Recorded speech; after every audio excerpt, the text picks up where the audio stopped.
All rolling. Cheers, my man. Clink. Appreciate it. Yeah. Oh yeah, there we go. Happy holidays. Happy Thanksgiving coming up. Ronnie D, the Dunk in the house. Thank you, sir, for taking the time. I really appreciate it. No, thanks so much. I've been looking forward to coming on and chatting with you. This is a great thing you got going on, and you're doing a magnificent job. So congrats, my man. Thank you, my man. I appreciate it. Now, you're probably going to have to talk very slowly to me because there is a lot about the monster truck world that I don't know. I've tried to do a bunch of research on it, try to, catch up, because I saw you race a few times over the years, the MAV Center and different spots around. And it's one of those things that it's interesting to try to get into that world. It's like the world of mogul skiing. It is a little bit unique, and the people that are kind of involved and that are into it totally love it. And I know you had quite the following as the monster tracker driver for the MAV there. And just kind of take me through, because it was a long time, about 13 years, right? This was your last season this year. Yeah, we just wrapped up September 20th at the Utah State Fair was my last competition until, I've got tons of friends still in the industry, and I can assure you there'll probably be a time somewhere down the road that somebody's going to call and need me to fill a seat, and I'll be ready to jump when that happens, Yeah. But it was a ton of fun. I can tell you this, I've been extremely blessed to do what I've done over all those years, but as you know, much like bump skiing, there begins a time where the body says, oh no, you don't. Yeah, absolutely. So, it's one of those things I was watching, just the amount of horsepower and truck that you're kind of have to handle and have to deal with. You guys make it look pretty easy, the amount of G's and stuff that you guys are generating and holding on to. Yeah, no, for sure. A monster truck is an amazing piece of equipment, and with the way the sport evolves, much like some of the things you're involved with in something, the technology, dude, it's like, man, we're flying a 12-foot tall, 10,000-pound truck like damn dirt bikes anymore, and it's pretty crazy. I kind of come from a racing background. I grew up, started on BMX bikes, moved to motocross, got bucked off more than my fair share of times, broken bones, this, that, and the other. And you know what they say, Bobby, with age comes a cage. At that point, I decided to maybe transition into racing, and I run some midgets, some sprint cars, open wheel cars for a while, run train cars back in the day. And to start out, I was always involved in charge of Maverick's giveaway promotion, where we gave away during the intermission of Maverick's Clash of the Titans monster truck show out at Rocky Mountain Raceways, which was a show, mind you, that was 23 years long. Wow. And never missed a show, but I was responsible for these giveaway trucks. And we, lo and behold, give away, I want to say 6 or 7 of them through the years. And at that point, the brass for Maverick felt as though that maybe the promotion had run its course, and they wanted to do something different. Maverick and the boys at Maverick at the time, with their grand vision, say, well, how do we top what we've been doing? Which that was a pretty tall order, to be honest with you. And I went way out on a limb and says, well, what about you guys think about getting a real monster truck? Thinking they would laugh me right out of the boardroom, and I'll be damned if they didn't say, could you get us one, Ron? Perfect. The rest was history. From there, I jumped on a plane. I flew down to Volusia, County Fairgrounds, which is right outside of Daytona Beach. Mm-hmm. You know, the speed capital of the eastern seaboard world. You know, exactly. And climbed in a truck, and from there got some seat time. And I'll be honest with you, man, the first time I got in a truck, it was different, dude. Mm-hmm. You climb up in it, and you know, you can't see anything but the curvature of the earth.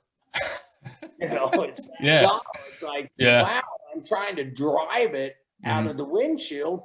Well, you know, my fellow drivers, bless their hearts, they're like, you know, nobody wants to give too much information because they think you're there just to poach their seat.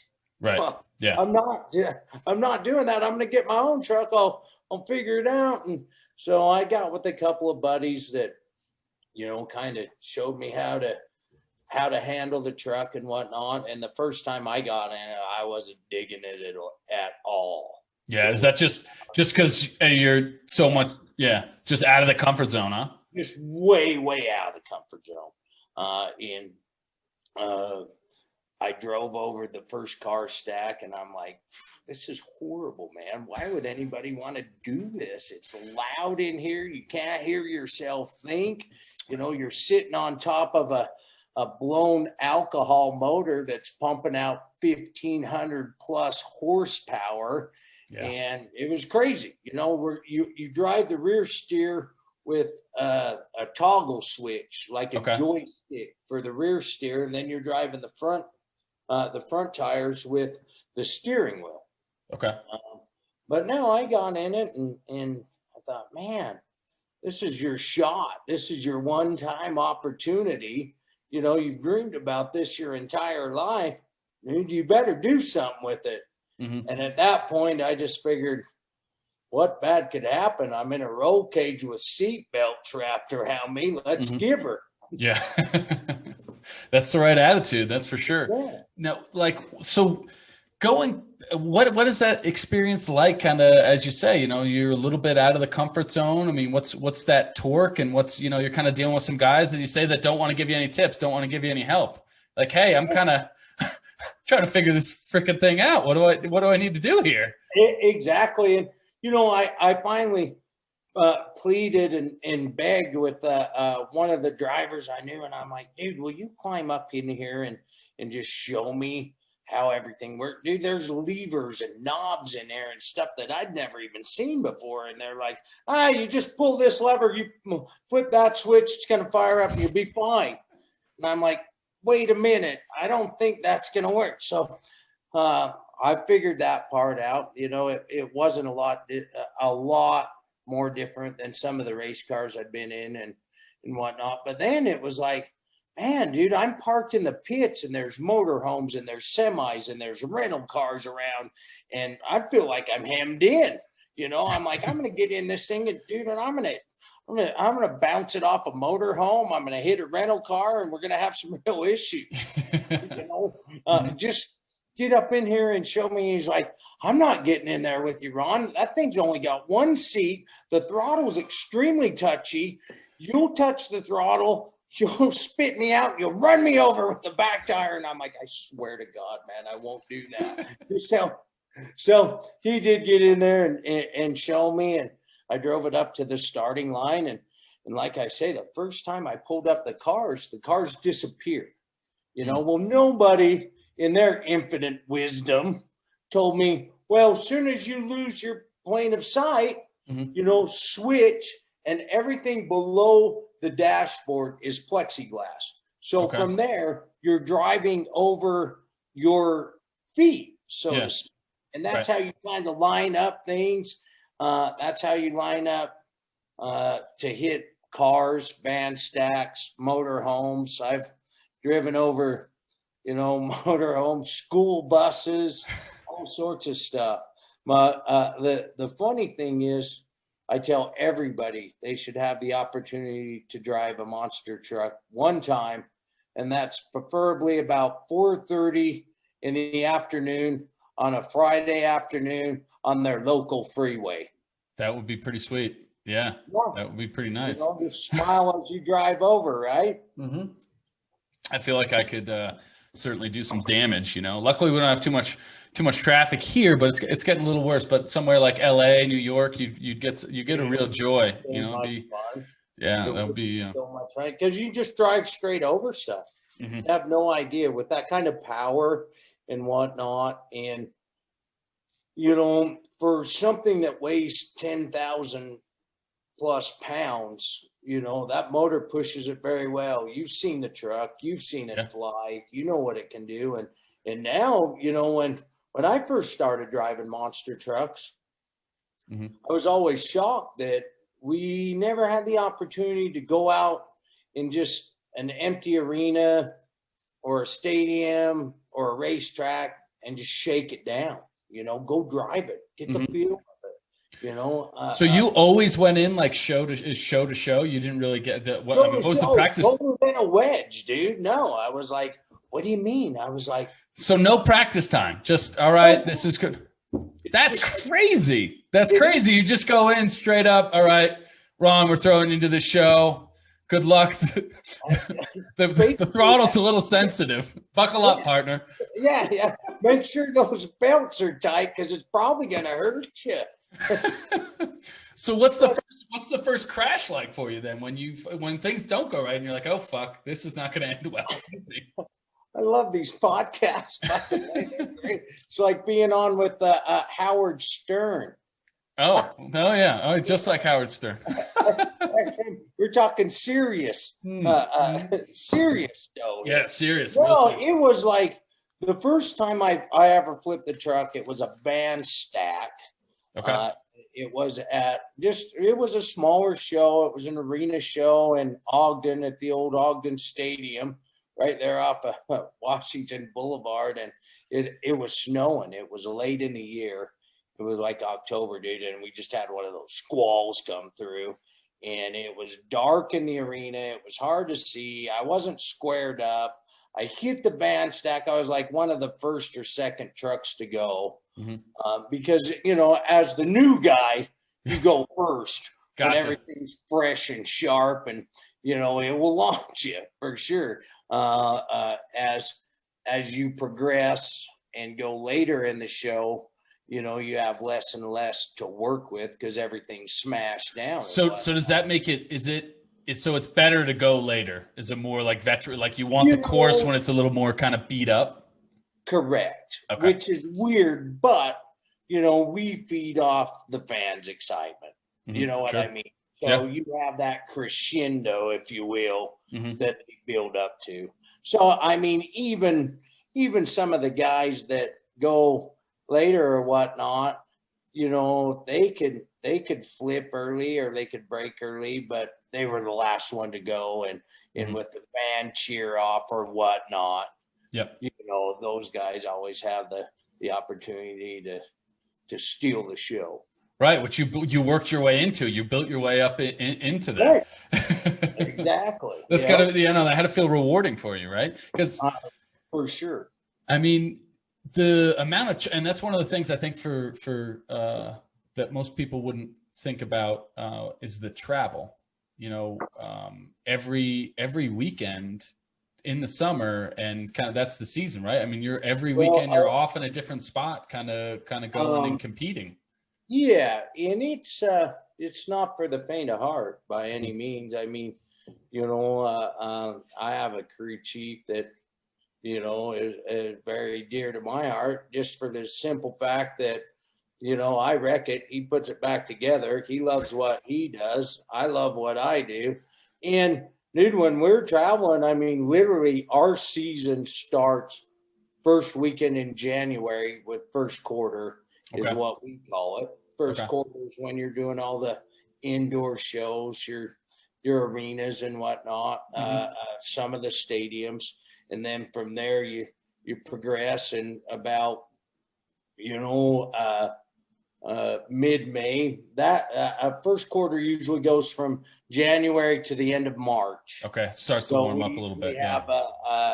We usually have a few weeks off in March, and then you start right back in April, and you'll run say like the fair circuit or the outdoor racing events and whatnot through the end of August, September. And I've been doing it long enough. The promoters knew not to call me after October. That's duck hunting season.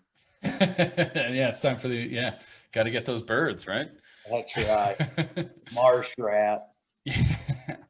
So, I mean, that's crazy how long, I mean, bouncing from weekend to weekend, and I'm sure it's just inevitable the amount of issues that you run into with the truck. I mean, shit's going to break down. It's just a matter of, I mean, with the amount of horsepower, the amount of all the jumping and land. I mean, what are those repairs like week in, week out?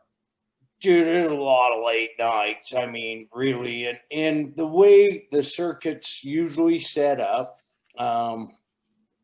depending on where you're at or what the event is, you'll have 2 to 3 shows in a weekend.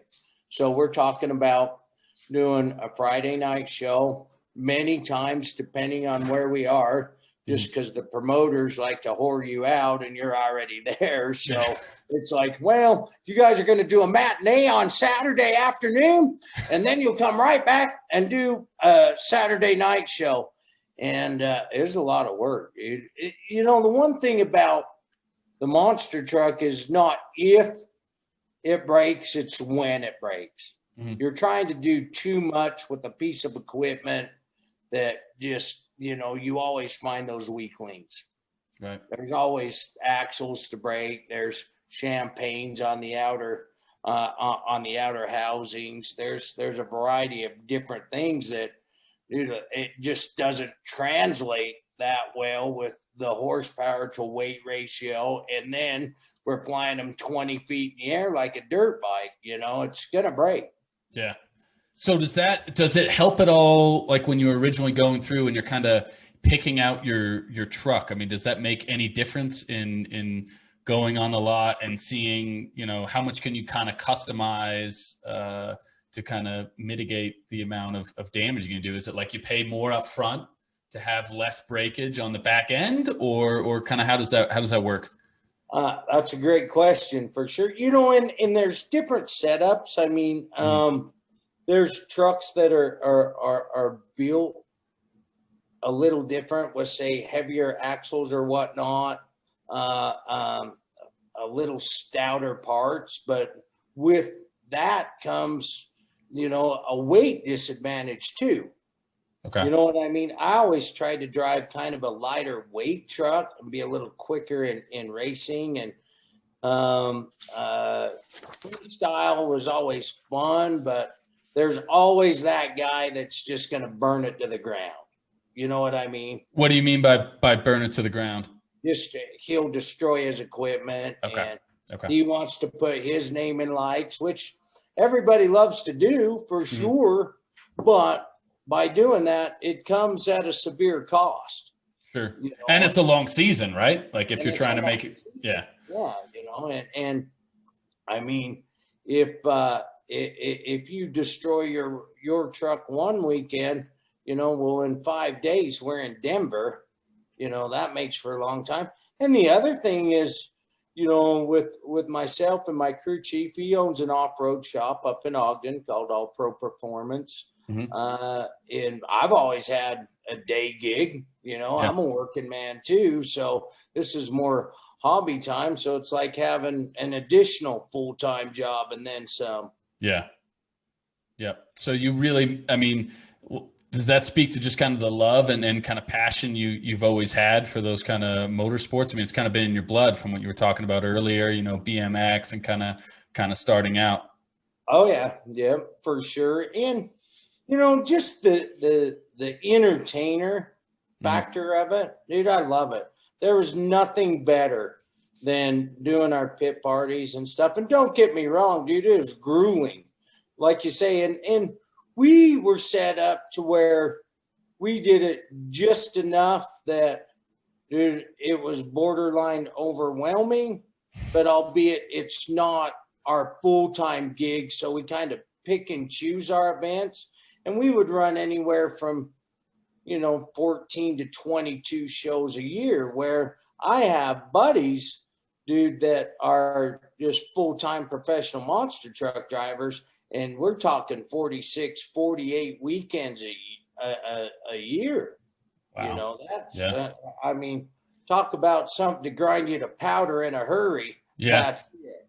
So going through, I mean, those 14 to 22 shows, what's because I mean, there has to be some certain amount of kind of perseverance to kind of continue to go in and do that week in and week out, right? Because I mean, there is a certain amount of burnout, right? I'm sure it's got to get old to some degree, especially when you're doing a matinee Saturday, and then you know, is it the fans that kind of pull you through?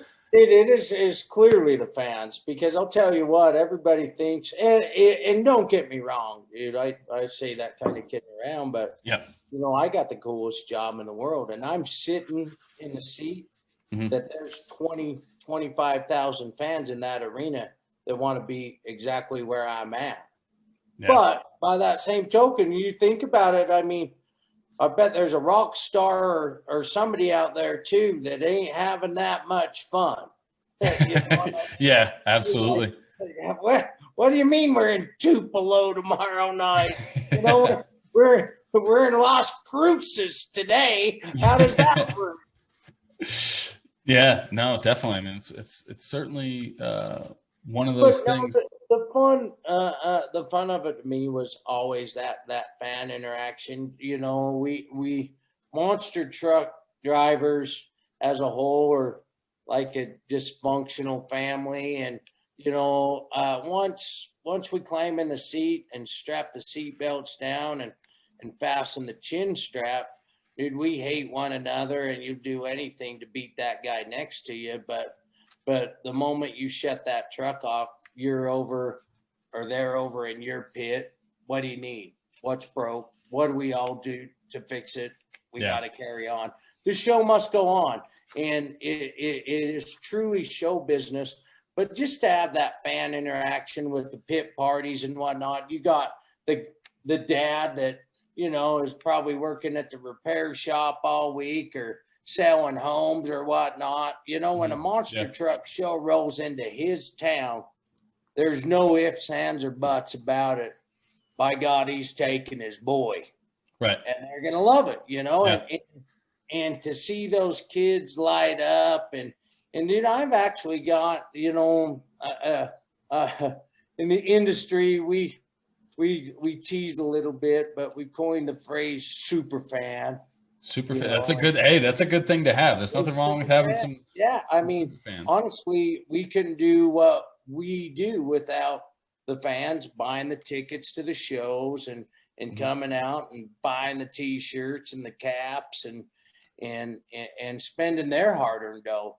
So dude, every time I was out there, you know, I always took great pride in putting the best show I possibly could on. But you know, with some of that interaction and whatnot over the years, and I've been doing this a long time, you know, not that long. I've got friends that have been doing it longer than I have and are still doing it, but it feels like a really long time to me. But I think 15 years is a pretty good, I mean, that's a pretty good clip that you've been going at. I mean, no question. That's, you know, I had 18 years competing, and that definitely seemed like a good, it's quick. It's crazy how quickly it goes by. And it's one of those things you kind of always go back. And for me, one of the things that you touched on that kind of really drove a point home is the fact of after the race is over and kind of before the race begins, you have those other truck drivers and, you know, we have other competitors there, and it is that big family, you know, and as when you're in the start gate, it's mano a mano, you're trying to beat the other guy, you're trying to do the best that you can, but off the hill or after an event's over, you know, you're having drinks, talking about the day, talking about the weekend, having a good time. So, I mean, it is one of those things that camaraderie kind of in sport is it's really special. And I definitely, when I look back on my career, there's a lot of those weekends and nights that are really special for sure. So I'm sure you got to have a lot of good memories with those drivers. And I know you cats. I grew up with a bunch of bump skiers and wild ass buddies in high school that, you know, we would tour around, and they were just kind of regional cats and nothing like your level, but they were still really good. And I'd go hang out, dude. I could never ski. I was like, I don't know. What's the point of this? It seems so dangerous. You guys are going to break your legs. Don't come running to me. You know? Come on, but you're doing BMX stuff, breaking yourself up. Come on. Then I went into motocross, dude, because in BMX, I never had the legs, but I had the style. And then I parlayed that into a dirt bike. And, dude, I was a pretty badass motocross racer because I had the ability. I just didn't have the legs. And it was fun because, you know, we all have acquaintances like that and whatnot. And I have the utmost respect for you guys because I've tried that, you know, and it's not my cup of tea for sure. But by that same token, these guys would go out and on any Sunday, you know, we'd fire up the dirt bikes and whatnot. Well, now you're in my arena and you have that same respect. And that's a cool thing. But, you know, towards the end of my career with everything that I've been through and whatnot, it was a grind and I was certainly, you know, looking forward to hanging up the helmet. But afterwards, you know, when the trucks are shut off, when they're tired down, when everybody's loaded up and the trucks are in the trailers and we're all hanging out together in the pits, dude, those were the reasons why I continued doing it. Yeah. You know, besides the fans, but that camaraderie that I shared, dude, and I've got some of the best friends in the whole world, you know, that you would maybe have the opportunity to run with once or twice a year, but you knew that they would always be at that show and you knew whatever happened, it was going to be a kick-ass event. Yeah. No, it is one of those, I mean, unique things in skiing as well. There are so many different people that I met from Germany or whether it's Australia or wherever, and you see them at like a training camp, or it's amazing how you could not really communicate or talk to somebody for a year, 8 months, something like that. And then you see them and it's like, you never skipped a beat and, you know, great times, good things that kind of happen in there, you know, and it's really awesome. Now, you know, I had the good fortune of doing the same thing with Monster Jam and World Finals always being held in Las Vegas, albeit we never had the opportunity to compete in the World Finals. Dude, we were always there as one of the display trucks and whatnot. And, you know, there are drivers that were actually qualified to be in the show that I'd done events with throughout the years that you would see, you know, East Coast guys, Midwest guys, whatever, but that was the show. And, you know, it was such a big extravaganza, dude. We would go down there for a week, you know, and so you'd have some time to hang out with those guys. And there's not a better place to hang out than Las Vegas for an event like that. So sure. We always had a good time doing that. And then, you know, it was 2012 that I was voted. I won the Monster Jam Sportsman of the Year award, which is something that's voted on through Monster Jam via your peers. And that was a huge feather in my cap because albeit we didn't always have the budget and some of the resources to compete with some of those larger teams, dude, we were right there and we were treated as equals. So that was pretty bitchin'. Yeah. I mean, I think that's such a high honor, and it speaks to your kind of character and your personality, you know, that's one of the ultimate kind of accomplishments, not always winning the trophy, but I mean, the Sportsman, and it just really, I think it says a lot for sure. Yeah, no, it was pretty cool. There's been only maybe a few times in my life that, you know, and back then, dude, Monster Jam was kind of a different deal. Like they had this huge awards presentation where they rented, you know, the concert hall at the Flamingo or the MGM. I mean, it was a big deal, dude. You drivers and stuff that I've known for years. I mean, crew guys, the whole 9 yards, dude. You dress up in suits and whatnot. Albeit there are some of them that are still smelling like 90 weight. But, they were dressed up in suits, and my attention span, I just stepped out. I was playing a one-arm band and I had to go use the restroom or something. I come back in and I sit down. My crew chief, our wives are there. We're all suited up, and Ron Duncombe, your 2012 Sportsman of the Year. And I just like, what? I was kind of shocked, and went up there and gave my my acceptance speech and whatnot. But yeah, it was a real honor. Some of the other things, we've had the opportunity to do is just some of the folks that are way less fortunate than we are. Yeah, absolutely. I mean, we all have bad days, dude. We all get down. But really, at the end of the day, do you have that much to whimper about? No, because we really don't, dude. Absolutely. I've driven my monster truck with a police escort to a young boy's house that was too sick to go to the show.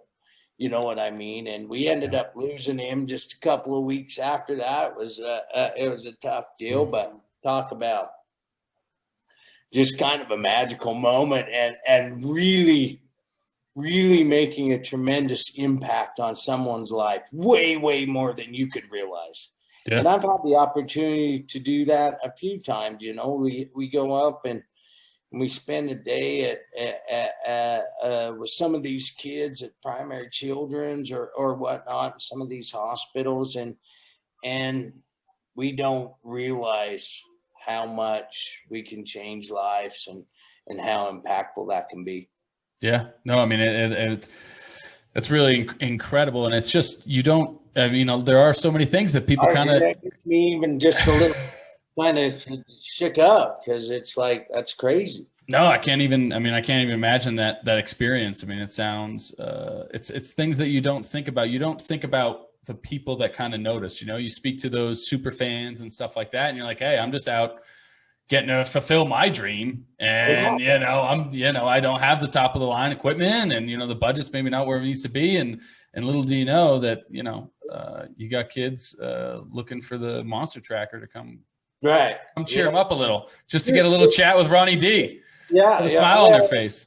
and that's pretty cool, because like I said, we were, when we started this thing originally, I mean, it was never designed to be something like Gravedigger or Max D or whatnot, where those guys just can go in and, literally just leave it on the arena floor in 52 pieces. And there's a semi truck full of parts, and there's 12 guys that are going to put that truck back together. Yeah. So they make that matinee on Saturday, dude. We were never that team.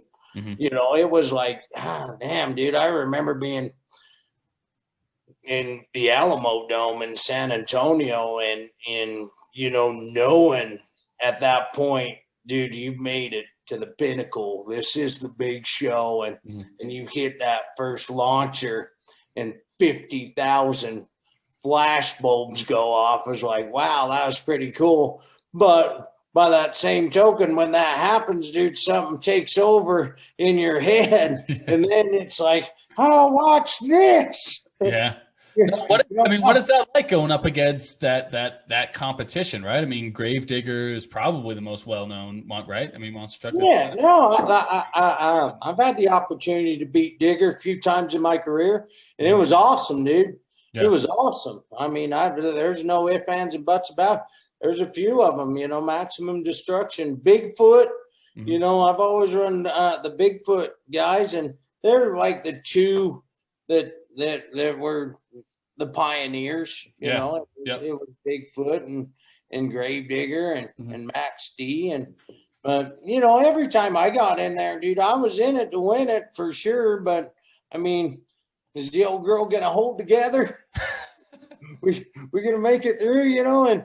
We won our fair share. We broke more than our fair share, but through the years we had just miles of smiles, man. Lots of good times. No, I mean, it sounds there's no question about it. There's something to kind of be said for that, right? Now you also had the opportunity to go and get a few some movie action too. I mean, you got to go hang out with the guys from Nitro Circus. You were in that movie, right? There, 3D movie. I mean, what was that experience like? I mean, you got to supposedly Travis Pastrana is my doppelganger. Travis Pastrana looks like me. He does, and I'm just glad you don't walk like my friend Travis Pastrana, because the old crab walker, he's pretty crippled up now. But talk about a guy that's been really, really blessed and was smart about things, and just a great guy. You know, with my voice and whatnot, kind of growing up with Greg Godfrey and the Nitro Circus clan. I've had some opportunities to do a few stunts for him. Yeah. I'll never forget, I launched a 77 Chevrolet long bed 2-wheel drive truck over like about a 65-foot tabletop, backsided the gap. It was magical. Did it with a lap belt and an open face helmet on. My wife was mad as hell at me. It's like, you lost your mind. I was like, hey, these guys, they were all scared. Nobody wanted to do it. I figured, roll the tape. This will be a one and done. I'll be damned, dude, if I didn't land it. And even Travis, like, that was impressive, Dunk. And I was like, dude, you say that? I mean, the only thing you got on me now is millions and 42 X Games gold medals. just a little on you, Dunk. I mean, that's not that much. What about the big gap? The 77 Chevy long bed, 2-wheel drive. So when you go through and you're going to do that, do they break into the physics? Like, hey, you probably need to be at this speed, or is it just like, Dunk, just let her buck, bro? Probably start there. Give her hell. See what happens. We would like to say, dude, we're a little more. What's the word I'm looking for, Bobby? Oh, you're a little more polished, a little more, but we're not, dude. It's like you let her buck, the chips will fall where they may, and hopefully you don't die. You know, it was a good day. You know, nobody left in a meat wagon.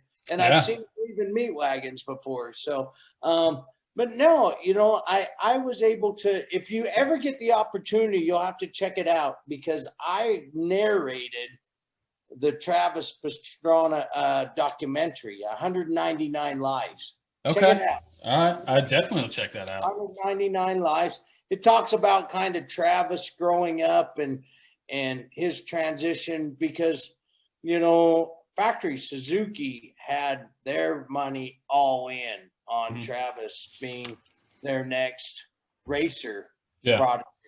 And Travis always kind of had that freestyle switch, and Travis is just kind of that special soul that was not going to conform. Yeah.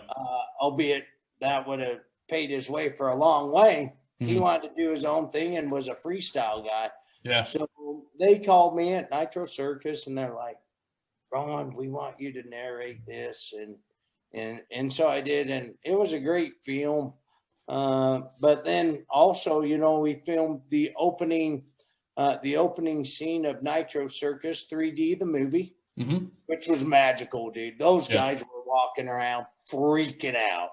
Dude, you know how those film guys are. We call them film anyway. Probably not on this show, but you know, just because they're that type of guys. And one,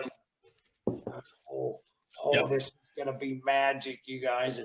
But to pull off what we pulled off with 2 monster trucks, 24 freestyle motocrossers, a helicopter, a trophy truck, a couple razors in there, and I don't know if you've ever seen the opening scene of. I have, but I haven't seen it. I think the last time I saw it, I think I watched it in theaters. So I haven't seen it. So dude, it's been a while. Talk about movie magic. Yeah. What a long day, dude. And we earned our shekels that day. Yeah. And they were shekels. But I hit that jump, dude, and it was a big gap. Yeah. I mean, big gap. I hit that thing probably 60 times that day. Just, you know, set up, retake, set up, retake, set up. I'm like, dude, I'm over it. Dude, my neck, my back is killing me. It's like, when's this old girl gonna break? held together till like the last jump, and I broke the right front knuckle off it or whatnot. But to see that on the big screen, dude, it was amazing. Super cool.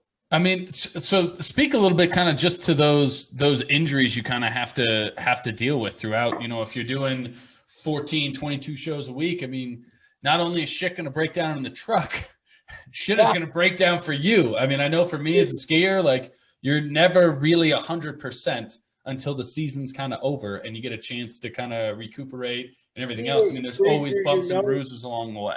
Yeah. You have that 2 weeks at the end of the year for breathe through your nose a little bit, and you're like just, well, I can tell you this, Bobby. That's why I lean against the wall every morning to pull my Levi's on. But, all in all, I was pretty fortunate. And I mean, I had a few injuries. I've had concussions, broke some ribs, broke my scapula one time. And that was more, I think personally, I mean, I'd never admit this to anybody just on your podcast, so make a note. But I'll make a note. It probably wasn't as tight in my belts as I should have been. Okay. Because, I mean, you think about it, the force, you can never be too tight. You know what I mean? When you're hammering a nail, you're hammering it like that. But if your hammer's on the nail, it's not going near far. Does that make sense? Yeah, no, for sure. But yeah, concussions. I'm that guy, not as bad as our friend Pastrana. But yeah, I've hit I've rung my bell plenty of times. Yeah, no, I mean, it kind of is par for the course. It's the same thing in skiing. It's amazing how much that's transitions like change too, because there's so many times back in the day where it'd just be like, oh, I'm fine. I just rung my bell. You go back up, you keep training and stuff like that. Now the protocol in this day, like that was a concussion. It was a mini concussion or whatever else. Like you should be done for the day. And it's amazing with CTE and how much that's all changed. It's like, oh yeah, I hit my head. I just rung my bell. Give me about 5 minutes. I'll be back. I'm ready to, do the next full to my back again. Screw that. No, really. Because dude, I've been that guy. And and I'm a guy that, all kidding aside, I never want to bonk my dome again because dude, I'm on. And now we know there's some things. You look at some of this stuff where shit, back in the day, you had no idea, man. I'm like, I feel a little fuzzy. I tomahawked my truck in Elko, Nevada last year. I mean, and rolled it like that, dude, and it was violent. And all the promoter could do was piss and moan about the 6 rows of horse fence I took out. And I'm like, I'm fine. Don't worry about it. I'm okay. Horse fence? I mean, look at my truck, dude. There's a good chance I'm going to have to load it in the trailer with a magnet tonight. But, dude, the next day, and I mean, we thrashed on the truck because we used to leave Elko in the middle of the night. We traveled to 80, and then we would do the Utah State Fair the next day. And I've done that 2 or 3 times. It's a pain in the ass. It can be done. But this particular night, dude, we worked on the truck till like 3:30 in the morning, and it was in too bad a shape. So we finally threw the towel in. I let the promoter know. I'm like, listen, there's no way my shit's tore up from the floor up. Yeah. Well, that's the other thing too. I mean, you talk as I'm just thinking there, like you didn't sleep all night either. And that's one of those things, I had Dr. John Hatch on the show, specializes in concussions and things like that. And it's just like how much that science has changed. Like you were, it was always like, oh, don't sleep. You hit your head, stay awake. Because the old thinking was, you're going to go into a coma and everything else. But it's actually like, nope. You need to sleep. You need to let your brain like rest and recuperate and everything else. So working on a truck till 4 o'clock in the morning after ringing your bell all day, not the best combination for you, Dunk. And no, it wasn't. And in, you know, albeit, you know, I was never really, I'm not the wrench guy. I'm the first guy to admit that. I'm the marketing guy. I was the one who can go out and do the radio interviews and the TV, the 6 a.m. morning media in the arena and whatnot. But my guy was the guy who could put it back together. You know, albeit we're on the same team, so you know, we work together. I'll fetch wrenches or whatnot. When I finally get in his way and he's had a gut full of me, he's like, "Don't you have some autographs to sign or something?" That's your cue. Exit stage left. Yeah, exactly. Fair enough, dude. Fair enough. And I peel out, but dude, the next day we got to it, and you know, that's a hometown show for me. That was a big deal. So I woke up, we got in the hauler, and we drove back across the Salt Flats in the 80. And I looked at him and I'm like, you know what, dude? I'm pretty thankful we're not driving today because I don't feel all that right in the head. You know what I mean? I was like, it was pretty violent. So, you know, and the standing joke I have with my wife, she always tells me, well, when you pass away, I'm donating your brain to science because you'll be like Dale Earnhardt Jr. You know, they need to look into this. Yeah. No, definitely. I mean, it's one of those things. That's some true concerns with CTE and some of the stuff because, I mean, we all have had no idea, you know. Right. Yeah. I mean, it's amazing how long it's come with football and skiing and everything else and precautions and certainly how much you've learned. You know, it's interesting thinking about Evel Knievel and all of, you know, how many times he hit his head. Now for you, he had to be a big influence growing up. And like, I mean, especially in Nitro Circus with Pastrana. I mean, was Evel Knievel the guy for you? The guy, dude. I mean, you know, I guess who's the most badass bump skier ever when you were growing up? For me, it was Jean-Luc, Sergei Shuplasov, Nelson Carmichael. Nelson Carmichael was, I remember going to Freestyle International was my first like ski camp. And Nelson was one of the coaches for the camp. And I was like 7, 8 years old. And so he's 1992 Olympic bronze medalist and, you know, unbelievable, great skier. And I remember going with my dad and just being like, you know, we're going to like ski check-in and Nelson hadn't been there most of the days. So it's like one of the last days. And I just kind of like, I was standing behind my dad, like, I don't think I can take a picture with, I'm way too nervous. Like, I don't think I can do it. And then of course, you know, dad like drags me over, get a picture with Nelson. Was like, oh my God. No, and then Johnny Mosley, you know? Yeah. I mean, the sport and Evel was the guy, right? Yeah. And that was exactly it for me. I mean, Evel, dude. And that's back in when you tune in ABC Wide World of Sports because there were only 4 channels and it didn't matter where or when or what you were doing, dude. Evel's jumping and we're going to tune in. So no, that was a lot of it for sure. He was a big inspiration. And then growing up, you know, it was super cool for me because I don't know, it's just my personality or whatnot, but I've been extremely blessed, Bobby, to hit it off with some of these guys, like the king of Supercross, Jeremy McGrath. I mean, I've done so much with Jeremy and, you know, with my wife and whatnot. I was like, how do all these guys know you?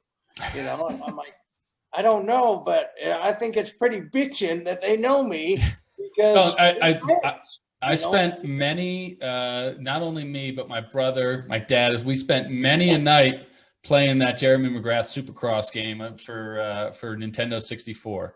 We got pretty good at that for a period of time. Yeah, that was definitely that was like he was the guy in what mid 90s. I mean, Jeremy McGrath, he was the guy that I grew up with. I know for like my dad and for yourself, you know, Evel Knievel. I remember when the first time we were going to Twin Falls, Idaho, and going across the bridge for the Snake River, And my dad being like, "Oh yeah, Evil Knievel tried to jump the Snake River," and I was like, "Stunt cycle." He Dude, tried to jump this? He tried to Yeah. jump this thing? Are you kidding me? Oh yeah, it was rough, and he lived to talk about it. He did, yeah, absolutely. But dude, I know the site. I know it well. I visited it many, many times in Twin Falls, and that's pretty cool. But yeah, no racing. You know, I had the opportunity to run the off-road trucks with the Lucas Oil Off-Road Series for a couple of 3 seasons till the dough run out. That was an expensive sport, but had fun. Met a lot of guys like that. You know, former motocross champ Damon Bradshaw. Bradshaw drove the Monster Energy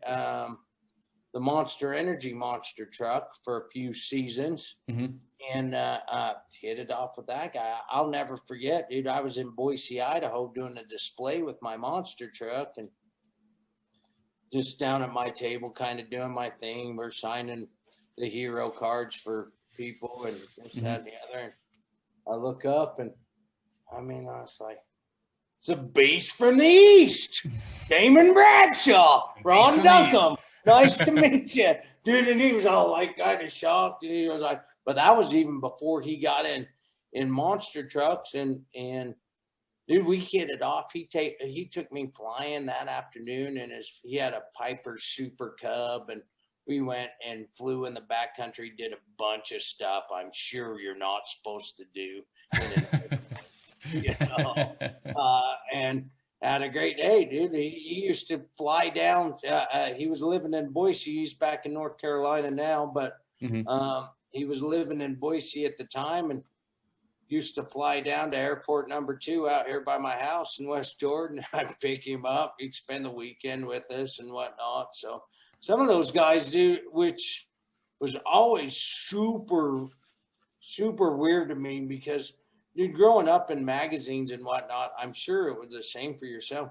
Dude, these guys were like gods.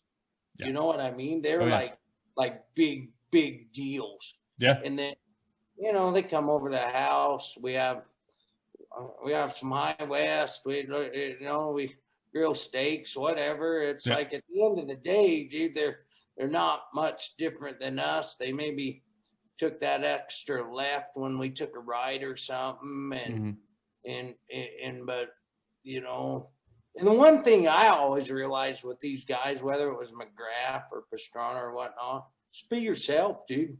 Be who you are. Be the dunk. Don't be somebody you're not, dude. And these guys will love you like a brother, and they do. It's cool. Yep. I mean, is that for you? Is that one of the biggest takeaways as you kind of look back? You know, as you're past, you just finished your last season. I mean, is it those kind of long-lasting friendships you've kind of built throughout the years, and those nights after the shows? I mean, that and the fans seem to be kind of the two big takeaways. You know, being able to show up and put a smile on a kid's face, and then afterwards have a couple beers with some of the other guys that you were with. Absolutely. Yeah. Couldn't agree. 110%, man.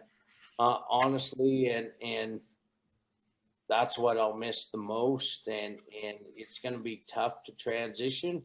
Yeah. As you know, I got a pretty tight crew, and we all stick together, dude. We take bullets for one another, but of everything that I'll miss and the things I'll struggle with the most. And you realize the importance of the social media with what we do and whatnot. And dude, I just have not been able to find the words yet to send that message out. I hope I can find it in the tank sooner than later.